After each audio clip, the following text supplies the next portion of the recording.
people smugglers failed to give life jackets to migrants who later drowned in the channel. People smugglers failed to give life jackets to migrants who later drowned in the channel, then just hours later tried to lure more into making the deadly crossing.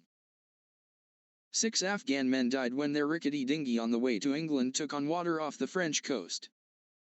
59 others had to be rescued. And within hours of Saturday's deaths, an undercover reporter was assured the crossing was safe and offered passage costing thousands. On the morning the boat sank, witnesses claimed gunshots could be heard at a camp near Dunkirk when Afghan migrants desperate for a seat on the doomed overcrowded vessel clashed with Kurdish people smugglers after being turned away. Mohammed, 15, from Afghanistan, told The Times, "There was screaming too. I think there was a fight between Kurds and Afghans, but I am not too sure. I just hid." The callousness of the trafficking gangs yesterday sparked calls for PM Rishi Sunak to keep up the pressure on delivering the Rwanda deportation and barge deterrence to dissuade would-be migrants from risking their lives. On the same day the 6 Afghan men died, 509 people made the crossing, with some treated by paramedics and taken to hospital. French officials said the gangs were saturating the coastline with boats in order to stretch police resources.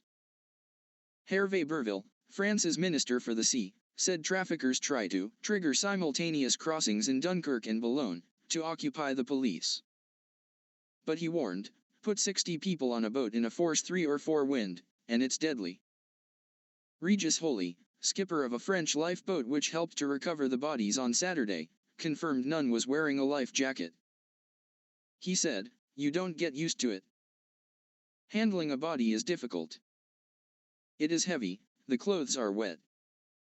Coast Guards stood down their search and rescue operation yesterday afternoon, saying all who were missing had been accounted for. Despite the horror, traffickers continued to sell places on their death trap boats, insisting they were safe. A reporter posing as a migrant, who made contact with a smuggler, was offered 2 spaces on a dinghy from France for £6,500. The crook said there would be just 27 others on board, adding, "We do not overcrowd the boat with 60 people like others do." When the reporter mentioned the channel deaths, they brushed it off with assurances their boats were safe. Ministers yesterday vowed to do everything possible to halt the gangs by removing the pull factors which attract migrants to Britain. Welsh Secretary David T.C. Davies insisted the Rwanda deportation scheme would take away the incentive to jump into rickety boats. He told Times Radio, "There's really no reason for people to risk their lives in this fashion. And we should be doing everything possible to just stop people from doing so and to stop smugglers from putting lives at risk. It's a tragedy. But that sadly, is going to continue happening as long as people are put to sea in small, unstable, leaking rafts." Suella Braverman's Home Office has also come in for criticism for its handling of the illegal immigration crisis. Despairing at the mammoth backlog of asylum cases, Tory MP Tim Lawton said, "There is a problem with the way the Home Office works, and I think it needs an absolutely systemic analysis of where it is going wrong. It's got to be much more flexible. It's got to be much faster in the way it responds in processing the claims." Tragedy. An ex-cabinet minister yesterday said Saturday had marked the worst moment for the Home Office since John Reid declared it not fit for purpose. And Labour's shadow education secretary Bridget Phillipson said smuggling gangs were running rings around the government. But both Rwanda deportation flights and the barge plan have been challenged by left-wing lawyers. A Supreme Court battle this autumn against campaigners opposing the Rwanda plan will decide whether ministers can finally implement their scheme and deport illegal migrants to the country's capital, Kigali. Tory MPs are further urging Mr. Sunak to consider quitting the European Court of Human Rights, which has blocked flights if that is what it takes to begin deportations.